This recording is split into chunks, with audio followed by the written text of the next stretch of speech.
Every day, millions of people walk past one of the most profitable businesses in America without giving it a second thought. It's silent, ordinary, and hidden in plain sight. Yet behind that glass is an industry quietly generating billions of dollars every year. It doesn't have flashy advertisements. It doesn't chase investors. Most people couldn't even name the company that owns it. But in the right location, one single machine can quietly outperform businesses that require dozens of employees and thousands of square feet. This isn't just the story of a vending machine. It's the story of an industry built on convenience, consistency, and one simple idea that most people completely overlook. While the internet obsessed over cryptocurrency, viral startups, and the next billion-dollar app, another group of entrepreneurs quietly built businesses most people would never brag about at a dinner table. They weren't building the next social media giant. They were buying used vending machines, finding good locations, and letting thousands of small purchases add up over time. At first glance, the business seems almost too simple to matter. Buy a machine, fill it with snacks, wait for people to buy them. But that simplicity hides a system that's been quietly refined for decades. Every successful vending business begins with the same decision: not buying 10 machines, but buying one and choosing the right location. Most operators don't quit their jobs. They restock machines before work, after work, or on weekends, learning one location at a time what customers actually want. Some locations barely cover their costs. Others become surprisingly profitable. A hospital waiting room behaves differently from a university campus. A factory break room performs differently from a luxury apartment building. That's when owners discover the biggest secret in the entire industry. The machine isn't the business, the location is. But once the right locations are locked in, something interesting begins to happen. The owner isn't just collecting snack money anymore. They're building a repeatable system, one that can quietly expand from a handful of machines into an operation spanning an entire city. Every new machine adds more than another stream of income. It adds another stop, another customer base, another set of products to track. Without realizing it, the owner stops thinking like a side hustler and starts thinking like a logistics manager. Successful operators learn quickly that every location has its own personality.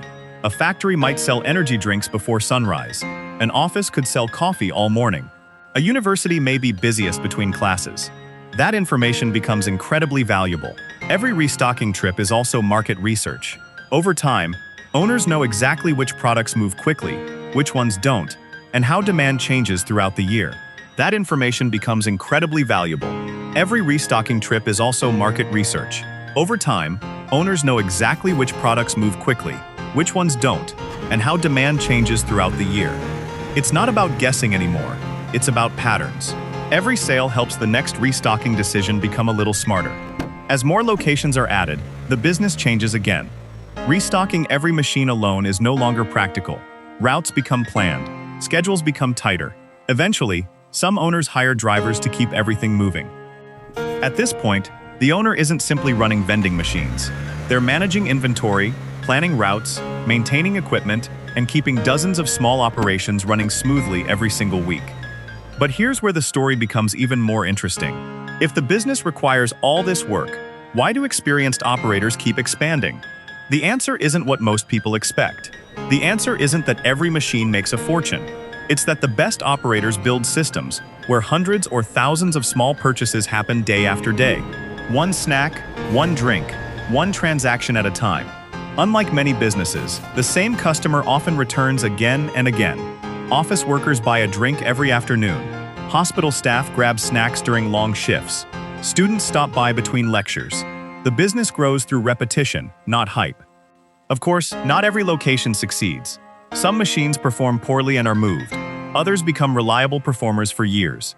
Experienced operators constantly evaluate their routes, looking for places where convenience creates consistent demand. In the end, the product inside the machine matters, but the location matters even more. The right location can outperform dozens of average ones because convenience is something people value every single day. That's why successful operators spend far more time building relationships than choosing snack flavors.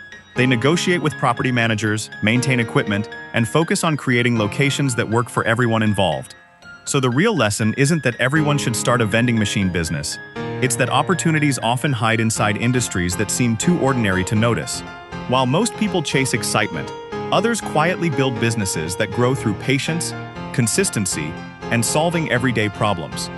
Every day, we'll uncover another overlooked business hiding in plain sight. Not trends, not hype, just real industries, real business models, and the ideas most people never stop to notice. If that sounds interesting, subscribe, and let's discover the next hidden money machine together. You can like and share as well, so that this opportunity can reach a wider range of people